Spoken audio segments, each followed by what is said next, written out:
without further ado, I'd love to go ahead and get things kicked off, introduce you to the incredible folks we have joining us today on our panel, and we'll go from there. So welcome everybody here. It's my privilege here to introduce the State of Industrial Maintenance 2024 and how we're going to navigating challenges and embracing the opportunities. On our agenda today, we're going to go through, quickly meet our panelists. We're going to talk about who we surveyed, who's a part of this, and then what we're calling the unplanned downtime paradox. We're going to cover that element, that section of our report. We'll talk about maintenance programs and review, what some of the best practices are that folks are doing today, and then thriving in complexity, thinking about that actionable element towards the end of this and how we can take that forward. And then lastly, we're going to do our best to leave some time here at the end for Q&A. I'd love to, so feel free to participate in that. We'll be taking questions and you'll be able to ask our panelists as well as a host of fantastic MaintainX experts that we have joining us today as well in the chat. First off, my name is Nick Haas. For those of you who don't know me, I'm one of the co-founders here at MaintainX. And I have the esteemed privilege of being on this panel today with Woody Rogers and Chris Wilcox. So Woody, I'll kick it off to you to go ahead and introduce yourself. Okay. Well, my name is Woody Rogers. I'm the maintenance supervisor at Cintas Location 45 in Greensboro, North Carolina. I have over 30 years of industrial maintenance experience, and the last 25 at Cintas. Now, the thing that I do have to say that my personal motto is that's driven me to be where I'm at is to make things better than new. And this has served me well over the years. It's helped me to actually with safety projects, engineering and ergonomic projects, to where we actually try to benchmark and pilot different things and projects for Cintas to really make things better than new. We've had a lot of success in this, and our location is a pilot location, so we're very proud of it. Fantastic. Thanks, Woody. And Chris, kick it off to you. Hi, everybody. Chris Wilcox, maintenance manager for Univar Solutions, the Willow Springs, Illinois location. Much like Woody, I've been in industrial maintenance for over 30 years. We've been on the CMMS journey for right about 4 years and have enjoyed every minute of it. All the different things it helps us with, and room for growth that we've identified through using a platform, and continue to grow every day. Fantastic. So to kick things off, I want to make this interactive for the folks watching here as well. So we're going to have a quick poll, and I want you to kind of let us know, do you feel the overall state of maintenance is getting better, worse, staying the same? Or if you're not sure, click that and we'll share the results with you. Give you all a few moments here to click on that poll. Make sure you see it on your screen here. And we're going to have a series of these polls throughout the presentation as well.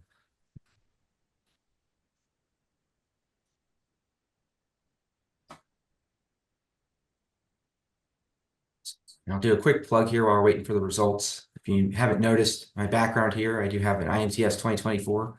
We are going to be there at MaintainX. We're going to have a great booth in the South Hall. So if you are going or thinking about going, let us know. We'd love to see you while we're out there. All right, go ahead and share that result. So those of you who can see the results, you should be able to see the results now on the screen. It looks like 48% think it's getting better, but 16% think it's getting worse. 20% say staying the same. So a little bit of a house divided. That seems to be the state of everything these days. But I think these results are actually a good indication of what we're going to show you here in the first part of our report. So quick overview here of this survey.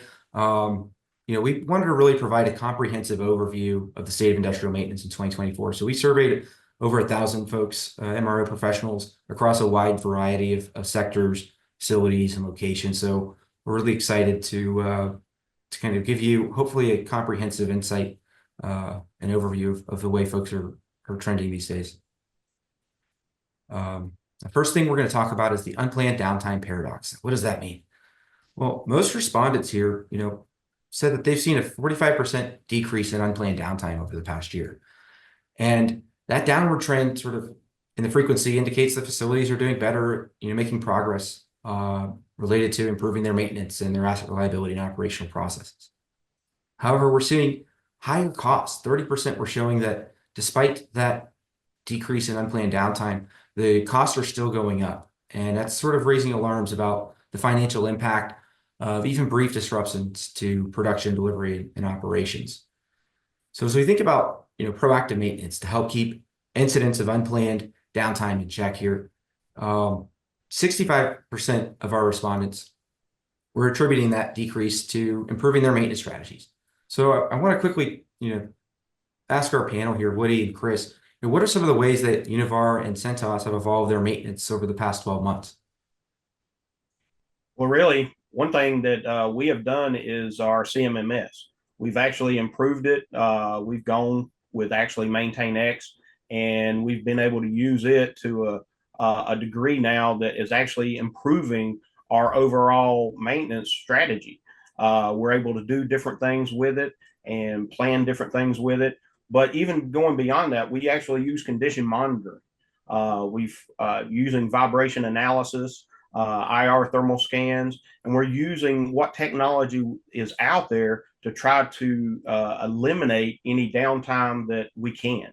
So that is one of the things that we're doing to actually increase our, uptime, as it were, on our equipment. And even as it brings out there, replacing old equipment. Centos is going about and replacing a lot of its older equipment. But at my location, we haven't done that. We still got, Gotta make it work with 26-year-old. what you have. Yeah, we're working with what we have. We got 26-year-old equipment. Love that. Good. How about you, Chris? So very similar to Woody, I think, sitting back and looking at our current successes, yes, it's stuff that we are doing, but I think the things that we are doing are based upon the view we have because of CMMS. We're constantly looking at our numbers. I'll give you an example. So before joining this webinar, I looked at my reporting, and thus far for this year, we've done 16,000 and change work orders, but only 323 of those were unplanned or reactive. So what we do is we'll take that body of reactive work orders and we'll look for commonalities, and then we'll start trying to identify things that maybe could have been set up by adjusting or defeated by adjusting a PM schedule, or maybe there's a parameter we don't have in one of our PMs that's making those things happen. A lot of that was hard to do back in the day when we were using paper copies. I mean, you're not going to realistically sit there and go through all that paperwork. You might make yourself some notes, but I think our biggest tool to help our growth that we have today has just been that decision to get on a CMMS. Love that. So yeah, it's hard to make data-driven decisions off of 16,000 sheets of paper if you're even filling all of that out, right? And so love to hear that you're starting to shift to take advantage of some of the tools that you have to inform your maintenance strategy and develop it and evolve it. And Woody, you're doing a lot of the same things as well. So moving on here, sort of that simple transition to preventive maintenance, can seriously impact unplanned downtime. Like, evolving your maintenance strategy has been by far the most common and effective way to reduce unplanned downtime incidents. And so what you're seeing here from the results is that folks are saving over 250 hours per year, and that's an estimate that was given on a per person per manager basis. So it's a significant amount of time that's being saved by the folks who are responsible for tackling these challenges as well. Now getting to the paradox element. Survey data is showing that the average cost of an hour of downtime, unplanned downtime per site or facility hovers around that $25,000 an hour mark, but can skyrocket to over $500,000.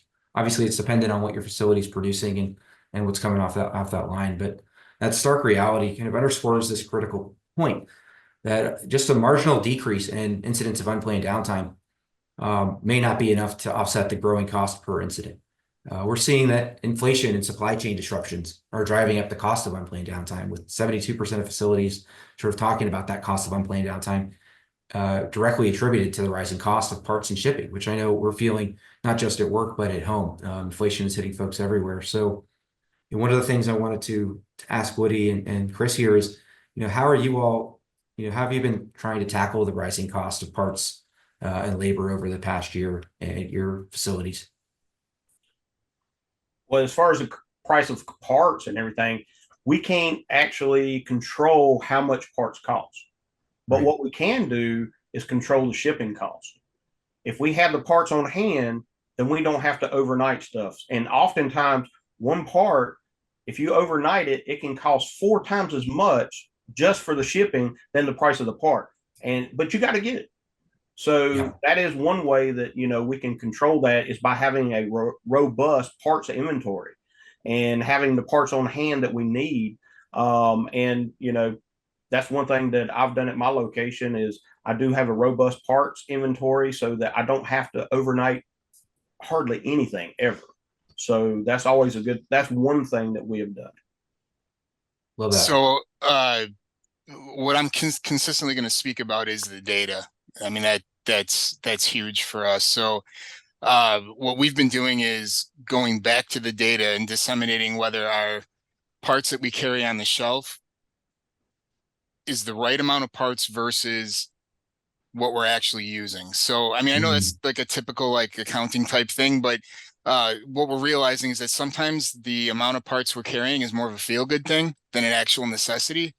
And the fact that I can look up the work orders and go through the part entered in MaintainX and see how many work orders it was used on, the time in between the failures or the uses, we've significantly decreased a lot of the parts that we stock based upon inflation and what parts are costing us nowadays. So we've been able to save a bunch of money by going back to the data and seeing what's real versus what's feel good. And also on top of that, we at Centos, what we've done is created a critical parts inventory so that we Mm. want to make sure that we have these critical parts. We're making sure that we have them on hand so that, it'll eliminate a lot of downtime. And we're tracking that. And we make sure that, we have a good inventory of everything. And that way we're not caught with the machines down for a long amount of time. So that's one thing that we have done. And also looking at the cost of everything, I update the cost as I get new parts. And it's Sure. amazing to see that sometimes parts go up 4 times Yeah. from just a couple years ago. So I have to update the price, and it's astronomical how much parts cost now. Yeah. It's, when we're tracking that many parts that, I know some of y'all have parts rooms that it's not a handful of parts on the shelf. There's a lot of expensive equipment there. So all that adds up as you're starting to track that and be more data driven with your kind of thinking around, optimizing not just the availability, not just the what's critical and needed, but the availability and timing that as well. So got another question here for the audience, over the next 12 months, what do you all anticipate will be the leading cause of unplanned downtime in your facility?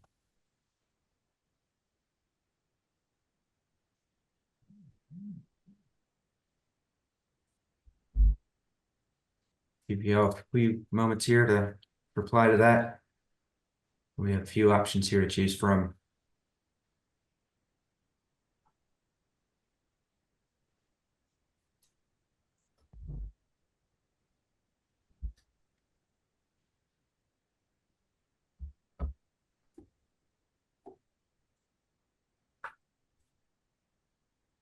All right, how are we doing on the results?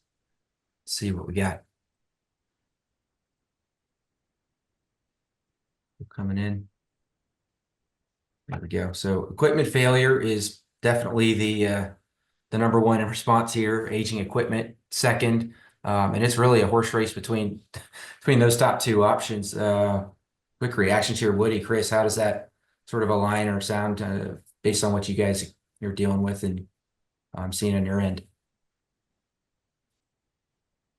Well, actually, I mean, it does go along with what we see happening in the Yeah. field is that we do see equipment failing.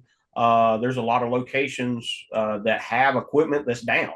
They can't get the Yeah. parts or certain things have broke on it that, it's hard to fix. And then, as the equipment gets older, it's hard. The parts are obsolete. It's harder to get the parts.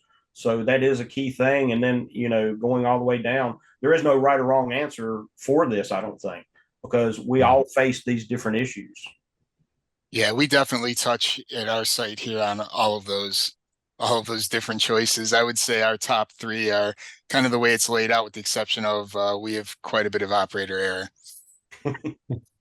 Yeah, it can be a delicate subject for some folks, but it's a real risk that folks are dealing with, and so that aligns actually pretty closely to our survey data that we did with 1,000 folks. So, we're seeing that nearly a third of the respondents think aging equipment is going to continue to drive unplanned downtime for them, and closely followed by equipment failure. So looks like we had, at least in the survey, maybe it was because it was anonymous or a little more seemingly anonymous because these results are anonymous too, but just not having somebody look over your shoulder, operator error definitely showed up a little bit more in the survey. So now when we think about, how we handle and tackle aging equipment, equipment, obviously, most people want to replace it, but the reality is that's just not always on the menu.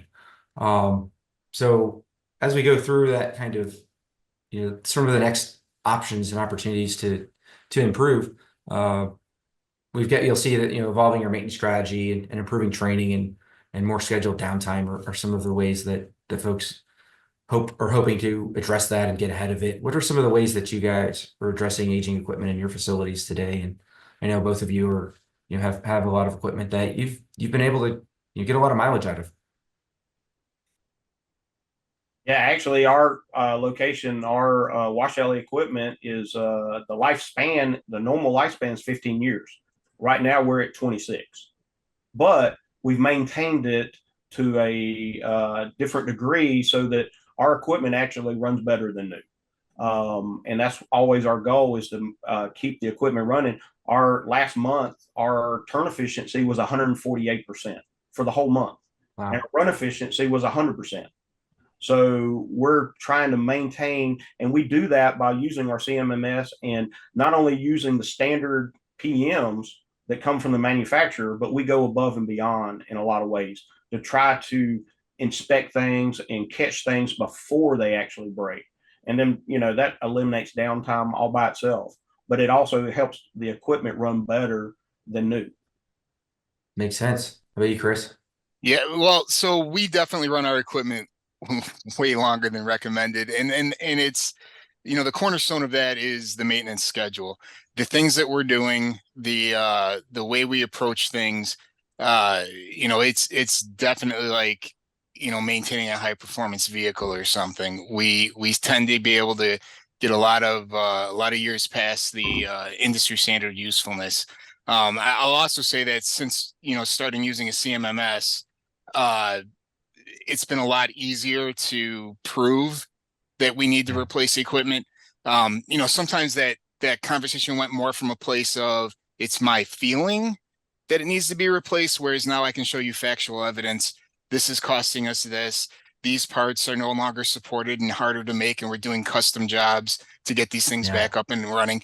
I can show all that now. Uh, but yeah, the PM program is the cornerstone of keeping this equipment running. Yeah. And I agree with Love Chris it. there, what he said, because Cintas, actually, the engineers would look at the data on our CMMS to determine if we do need to. That's one of the things they do, is look at the data to see how much Yeah. money we're spending on it, to see if we need to replace it, because at a certain point, it's not cost effective to try to maintain older equipment Right. that's not running. That makes sense. And it's interesting. Both of you all kind of come from a bit more of a manufacturing perspective. And when you look at it from like facility managers, um, they're a little more quick to replace. Whereas I think you all have that mindset of let's keep it going. Let's try to make sure that we can get, squeeze more out of it because, whether that's increasing just, I think scheduled downtime is something you see with manufacturing that isn't necessarily a strong component of facility operations to the degree that you see it in manufacturing. And so there's some interesting cultural, differences we wanted to call out and the way that folks are kind of thinking about these uh, based on sort of the industries and direction they're coming from. Yeah. And So actually, if I could touch on one thing, yeah, even new equipment, it's hard to get new equipment now.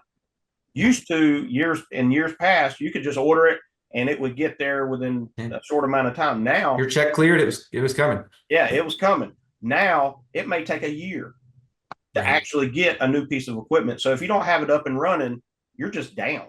So it's Right. important to maintain the equipment now more than ever. Great point there. And yeah, I think that's something that folks are, as we get a little more of our belts tightening up, folks are starting to realize that's got to be the way we approach this. And so, a couple quick key takeaways. These are some of the high level notes that we had from that section. And I want to get ready to move on to our maintenance programs and review. So another interactive piece coming up, folks.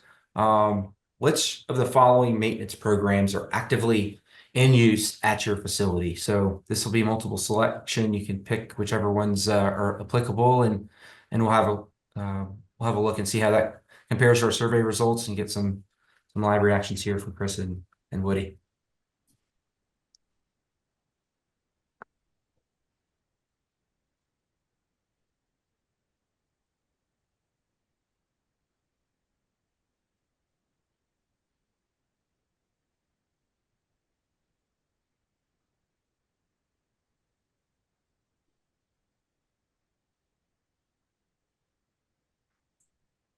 All right. Getting those results coming in. Excited to see what we got today. Here we have it. So looks like preventive maintenance is definitely we've got the audience here, folks who are I think a little more reliability minded watching here, and they're in agreement. Preventive maintenance is the way to go. Run to failure is definitely an option that, whether it's always something that is intentional or not, is a reality of life for folks. Chris, Woody, how do these results sort of align with kind of your perspective of what you all see in your sites and experience? Well, I definitely can see that 36% is run to failure. They're putting Yeah. fires out all day long. And that's throughout the industry. I mean, that is the case. There's a lot of places that are just putting fires out. They're just, trying to keep up, as it were. And you're fighting a losing battle at that point when you're in that mode. That's the one mode you don't want to be at. But Right. any of these other, all the way down to prescriptive and condition based and reliability and preventative, predictive. I mean, these are all good areas to be in, but that run to failure is not where you want to be at. But that is the fact of a lot of locations, and they're struggling. Right. Yeah, I would agree. Yeah, go ahead, Chris. I would say I would agree. It's definitely a model, and I get why sometimes that has to be, but getting even going on a starter version, for lack of a better term, of some preventative maintenance will immediately give you dividends against that run to failure model. It's always going to be money well spent. We touch mainly on preventative maintenance. We do some predictive maintenance based on the data. And then we also have some IoT sensors, actually quite a few IoT sensors out in the field that I always kind of think of those as employees I don't have to spend any money on other than the initial cost and the little bit of price it costs to have them online.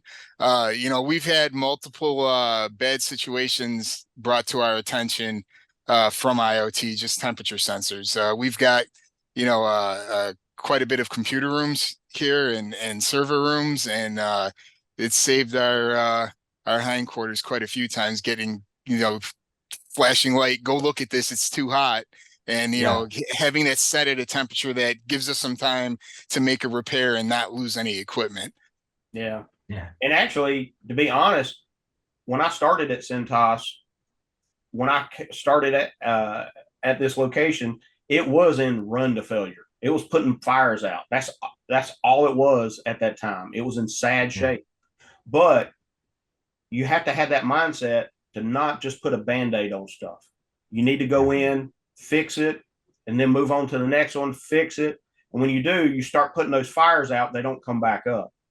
Then you can actually transition to a preventative maintenance. And at this point now, like Chris was saying, I mean, I got condition-based monitoring. I'm monitoring all different things, my temperature of the water, all the way down to the temperature of the bearings, motors, vibration, everything on all of my major equipment so that I can actually see what's coming and fix things before it ever becomes a problem. I can see the trends, and using the CMMS, you kind of work through that. You can see all the data.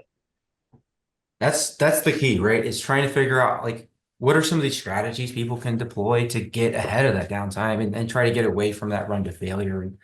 And like the survey results that you see here from us are pretty closely aligned with what we saw in this poll as well, maybe a little higher run to failure.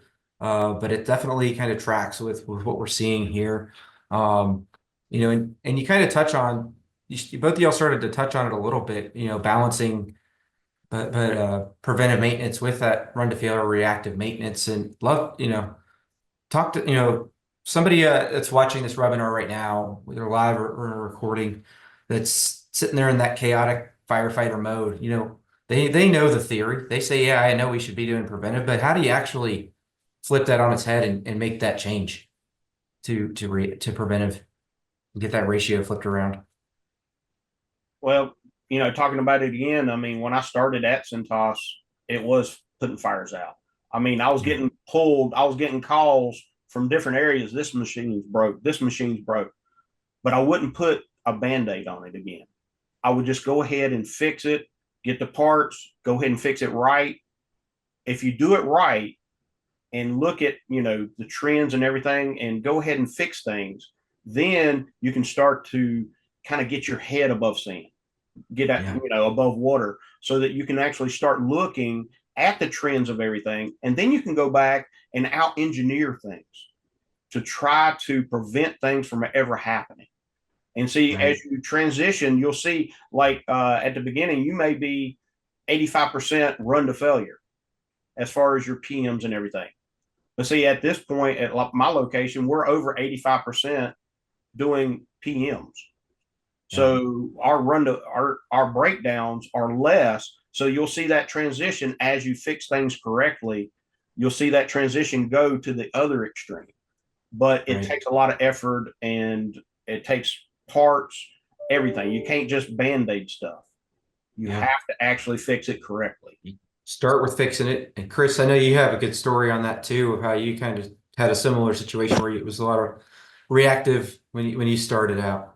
What was kind of your way of going about that? So it was definitely so first it was just me for this large site. You could never get your head above water. You could never gain on almost anything. Over time, I was able to convince some folks to add a person, and then we started doing CMMS, and now I had more factual data to show people, and we kept adding to people till we now have a team of 4. The easiest start though is honestly the manufacturer's recommendations. Like that's easy enough to get going. Almost every piece of equipment has some manufacturer recommendations of schedule and steps. And then what happens is you build experience. I don't mean experience in the field. I mean experience with that equipment. So again, if you can go back to your data and you can start filtering through your data, you can come up with things you may want to add. Maybe what you're seeing out in the field in reality, you can stretch out the time frames. I'll give you a perfect example. We have a particular dock plate here that recommends you oil the hinge every month. Well, what we found is you're just wasting grease. There's grease on the ground. So now I've changed that to a technician's opinion. So my guys will go out and they'll look at it, and if it needs grease, they will grease it. If it doesn't need grease, it's okay and acceptable to skip it on that particular procedure. But I mean, a good jumping off point is just following the manufacturer's recommendations and then see where it goes from there. Yeah. And also on top of that, you also need skilled people. You got to have the right people on your team to get the job done. If you don't have someone that's qualified to actually go out and a lot of that comes from training. If you don't train people correctly, and that's one thing that Cintas is really big on and has done a lot better over the years, is actually they've gone in depth into training our maintenance partners. But if you don't have the right people in place, They Yeah. can't, everybody can't Probably do gonna make it worse. Yeah, it's only going to get worse. Believe me. Yeah. I had people Yeah. that did make it worse. It got better Makes when they left. sense. Those fantastic points, and I think whether it's going back and fixing things the right way the first time, but also documenting your reactives, even if you're in that state, just so that you can see that data trend that may not be as obvious in your head. It's hard to keep all that in your head, right? So if you can start to see that reactive trend over time, it kind of informs you where to spend some of that preventive time, and you can kind of start to chip away at that fight or flight mode and get back into that strategy. And the interesting thing here, and we kind of touched on this data point as well, but while most people want to be preventive, there's still this friction with actually being preventive. And so we're seeing that show up in the data as well, where most folks do recognize they should be doing more preventive, but they're spending their time on that reactive as well. And so, moving forward back to the audience here, what are some of what's the top challenge that you're facing right now in improving your maintenance program? And I know Chris and Woody, y'all touched on a couple of those some points already, but let's see what the audience says and kind of react. And I know there's probably multiple choices, multiple options that apply, but to try to think about which of these, if you have to pick one, is top of mind.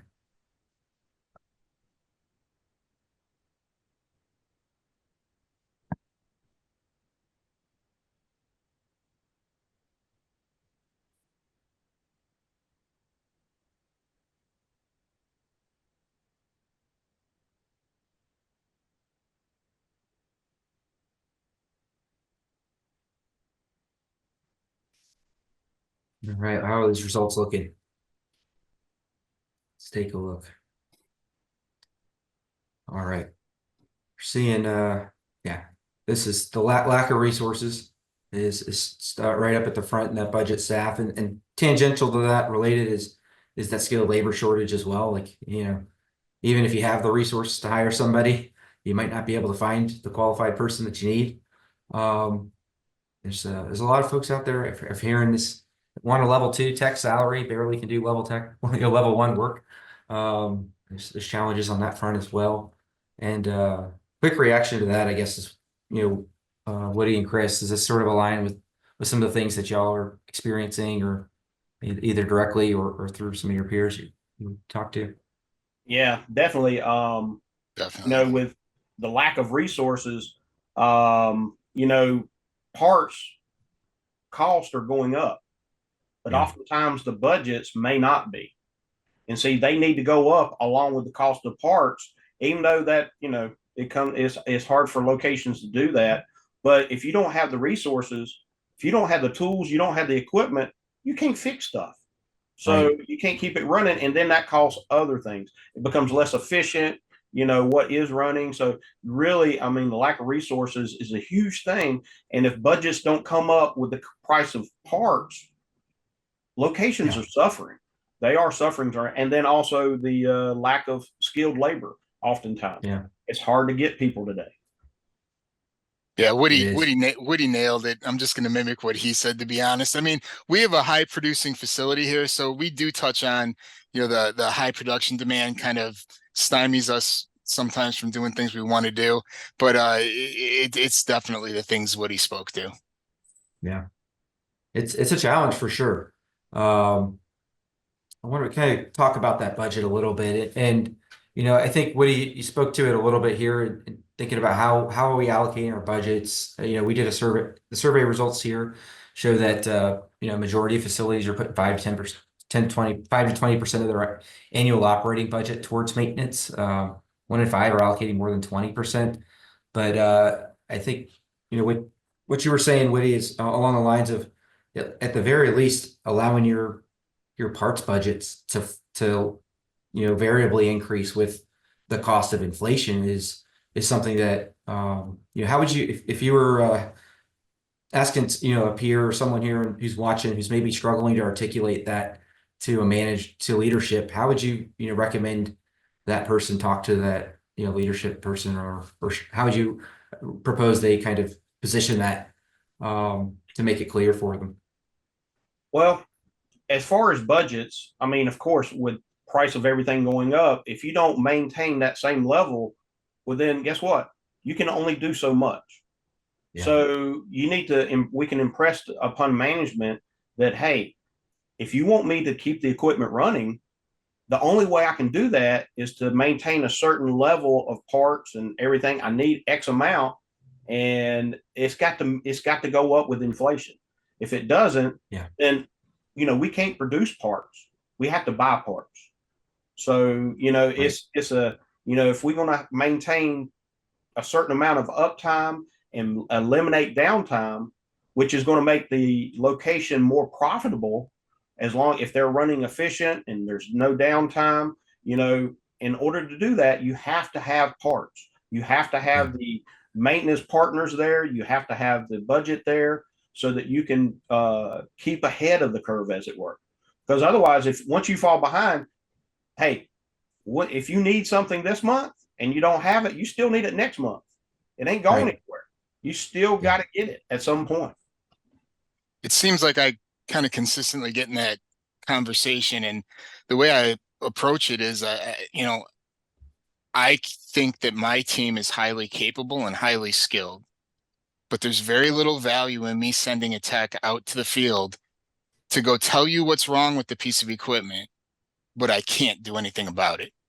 There's lots of things we can do, but at some point, it unfortunately is going to require a part. And like what he said, there's lots of parts we can't manufacture. So, I'm wasting dollars by sending somebody out to troubleshoot something. I mean, there's some value there because at least we know what's wrong, but I can't get to the end result of the equipment running again without the parts I need. And so that's where that washes. What would you management like me to do? And usually I get met with an agreeable circumstance of, okay, I understand, and let's order it. And that's where I think, I've seen it. I talk to MRO professionals all the time, and that struggling to advocate for yourself and understanding how to position that. And I think both of you all laid out great examples of how to do that.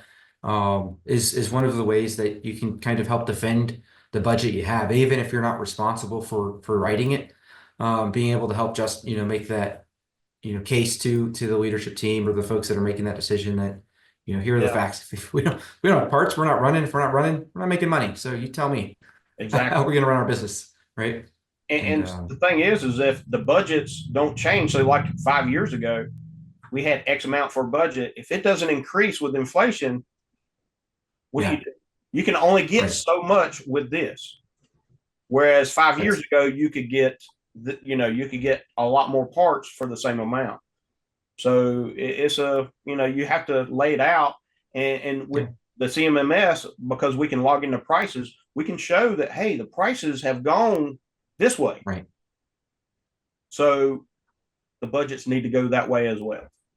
In my opinion. Love that. Yeah. Make it a data-driven approach. And Tara in the comments here even said, negotiating contracts too, which, if you know that you're using this many parts a year, if you can buy in bulk, change that, terms, work with your budget and finance teams to try to come up with something sensible here to help give you all the resources that you need.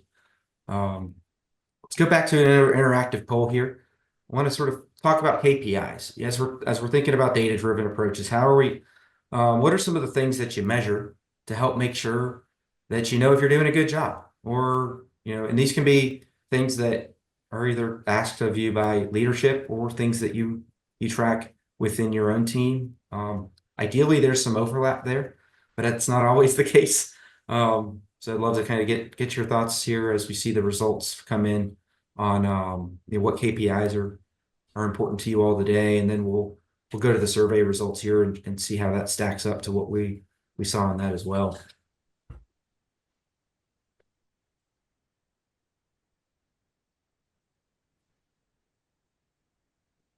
I love that story in the comments here, Pete, on using that data. You had equipment you had to replace, spending $6,000 in repairs and replacements. It's cheaper to just buy a brand new one. Sort of thing that, it seems trivial to some folks who have been kind of born and bred in this industry and done it all by paper and seat of their pants.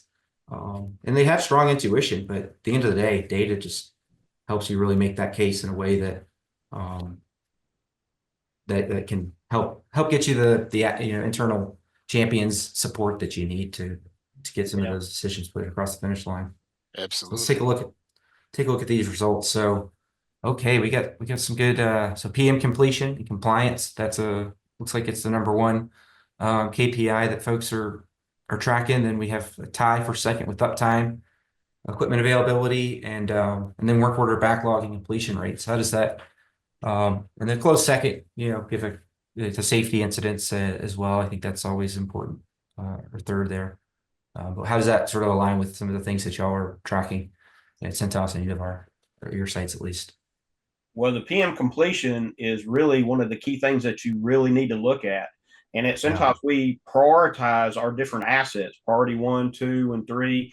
And priority 1, we want to track and see what percentage, we're doing our PMs on those. The same thing with the priority 2. We want to make sure that we're maintaining that equipment first and foremost.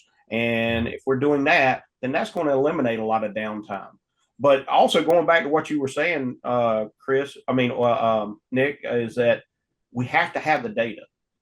yeah, That's why it's important to have a CMMS so that we can track everything and all these different things, our breakdowns, everything has to be tracked because we need to know what the uptime is, the right. equipment availability. We need to know, what issues are we having, what trends are we seeing, so that we can go in and see those KPIs. And that even goes into requests. That's one of the Yes, things that we also track besides maintenance hours is the number of requests that we have our plant partners, employees, making sure that they're putting in the requests when they see different things. They can be our eyes and ears when we're not in that area. So it's important to engage them as well, to have them as part of the puzzle, you might say. love that. So we consider all these things, but the ratio of scheduled and reactive and PM completion and compliance are probably the top two things that I'm considering on a daily basis. We're a highly regulated in a highly regulated industry, and that data has done us well over the years through multiple inspections. The ratio of scheduled and reactive, that's an interesting opportunity. So as I said earlier, we have like something like 16,000 work orders that we've completed so far this year, but Yeah, only 300 and something are reactive. But it's I'll an go incredible through, ratio. I'm gonna go through and I'm gonna look at those 300 and something work orders, and I'm going to try to see if there's similarities and opportunities for us to avoid those too. The only way I could do that is through the data we're now able to collect through CMMS. Now that's just the reality. Um, but and we've done that many times. We've found things that needed to be adjusted in our normal PM program based upon the reactives we're seeing that were definitely outside of manufacturer's recommendation. It's just the way things were happening for us. Love that. And so, yeah, as we can see, some of the key takeaways here is we're seeing that preventive maintenance is widely adopted but not fully widely implemented but not fully adopted. Skilled labor is obviously the challenge.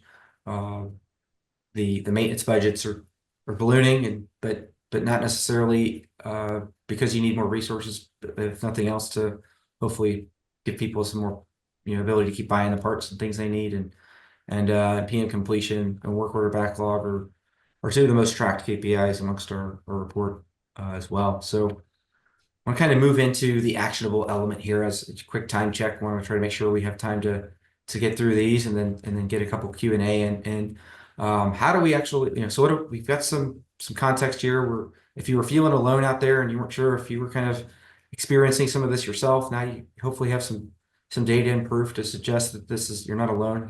What do we do about this information? Well, first thing here is Woody's touched on this, Chris has touched on it really at the beginning of this presentation is you got to get ahead of your parts inventory, and this can't be neglected. This is a huge cost center for folks. And if you need, kind of figure out how do we get a starting point, it's really leaning into the data, making sure you're catching that information. As we've seen, we talked about here as well is making stronger relationships with your suppliers. Figure if you have the data that help you understand the volume you're going to need that can facilitate, negotiating opportunities and buying power that, you don't have to keep going back and paying a higher rate for the same things. And how to action on this is taking advantage of technology, not trying to do this by the seat of your pants, really trying to lean in and figure out how can we, um, leverage software or technology to make sure that we can do this in a way that is, data driven and can be, very compelling to leadership who are making those decisions and hopefully help you become a better advocate for something like parts, because it's a bit of an overlooked, a component to a lot of operations today. It is. And in fact, just to touch on one thing is that even Yeah, parts, years ago, you could order parts and get it the next day. You right. can't always do that now. No, Sometimes if you don't have it on the shelf and you're replacing the one on the shelf, which is what I try to do, well, sometimes it may be weeks. yeah, I know locations have called me up asking for parts until they can get theirs in.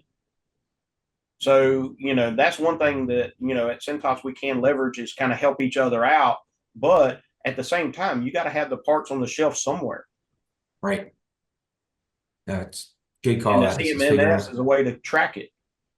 Yes. Yeah. Understanding the lead times and how those have developed and changed and evolved. I think a lot of folks still live in that pre-COVID mindset that you can just, get it delivered tomorrow and it's not the end of the world. But that's, even if you got the money, not always the reality of what's possible. So, um, and then talking about increasing the adoption of preventive maintenance to protect operations. I think we've heard some exceptional, insight and advice on how you make that transition from reactive to preventive in this session, for both Woody and Chris, talking about how it's about fixing things right the first time. It's about, even if it takes a little longer, don't put the Band-Aid on it. Go in and really think about how to, make that equipment, fixed from the ground up, and then also tracking that reactive work so that can build that trend line and get that data that you need to start to understand where are your greatest opportunities to implement preventive maintenance and kind of build from there.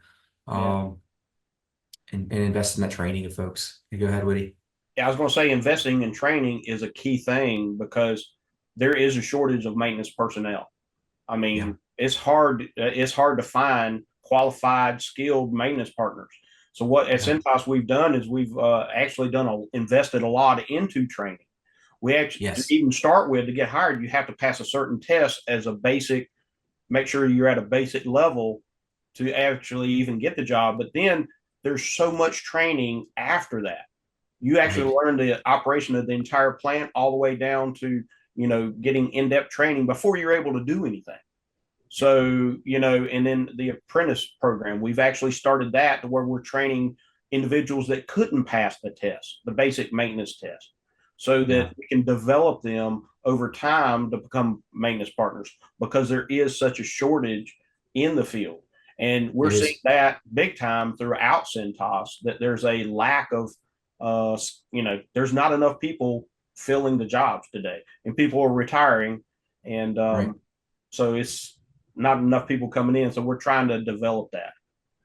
That's that's the name of the game. And Chris, how are you all kind of approaching that training and development side at Univar, So filling those gaps? we've kind of adopted a hire from within mentality, similar to what Woody, not nearly as in depth. I'm actually going to start having some meetings with folks, and we're going to try to start doing something like Woody's illustrating. But we hire from within. I like to watch a candidate and see how they work. I mean, that's something that a resume is not really going to tell you. The level of experience that we gain from a person who is doing production when we bring them into the maintenance department, just because they know how the process works, they know how the equipment works. I mean, I'll be honest, I've never filled a drum in my life. I mean, I've learned over time working next to these guys how they do it. But each individual on my crew currently used to work in some respect in a different area of this plant, and they know how those processes work. So I can teach them some of the things they were lacking on troubleshooting and general workmanship skill set, but they've already got this built-in knowledge base of how this place works, and all these type of things. It's just made it easier. But yeah, I actually am really impressed with what he's doing over there at Cintas. Love it. Um, And then the last piece here, just building that strong foundation of operational data to help you make all of these decisions. And I know we've spent some time on this call already talking about how how y'all are using data across the board to help do everything from inform your strategy to advocate for, budget or parts and even labor to understand, we only have this much time in a day and we have this many issues. How are we going to handle this without extra set of hands? And both of you all have made call outs to your CMMS, throughout this process because, there's just 16,000 work orders, on your end, Univar, and Woody, you've got a lot as well. It's just imagine trying to track that on paper today and expect to be able to see, some sort of insight out of it. The reality is you have too much volume to do it without specialized, tools to support that data-driven approach. And I think that's something that is not, people don't always understand or appreciate the value of a system like that that's really specialized for supporting these roles, and think that, well, we can just do it on a spreadsheet. That's digital, right?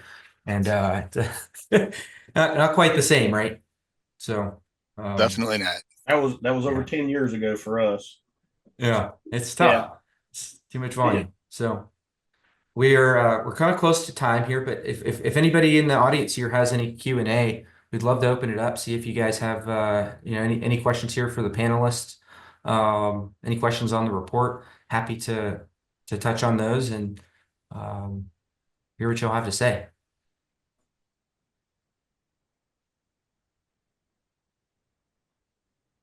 Nick, I Yeah, have go. one question here. Just Yeah. wanted to kind of ask the panelists here.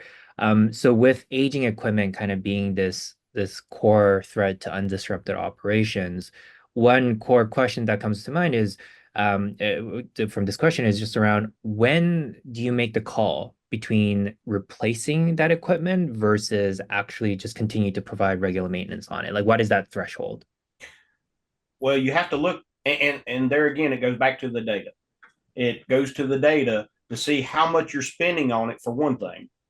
How much are you to maintain it, to keep it going versus the cost of a new piece of equipment.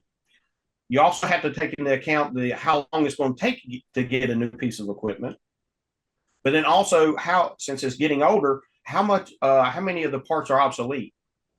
I've had to replace one piece of equipment in one part of the plant just because the manufacturer went out of business 10 years before and the parts were not available.